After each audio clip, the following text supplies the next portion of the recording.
Rock kecil, ringan, tapi bila strike, boom! Strike 2, Spunky 582 ml. Jangan pandang sebelah mata, bro. 5 kaki 8 inci.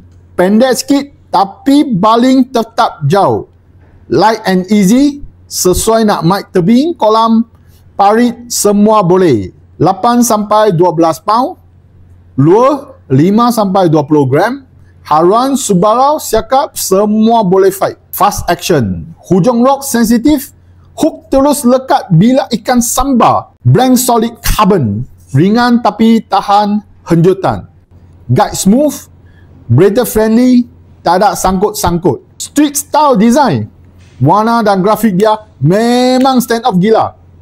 Match dengan Strike Snack Z Reel. Confirm jadi combo paling rare tepi kolam. Rod ni bukan biasa-biasa. Saya power bawah RM70. Ready stock Malaysia, tekan back kuning sekarang. Strike cepat, jangan sampai sold out lagi.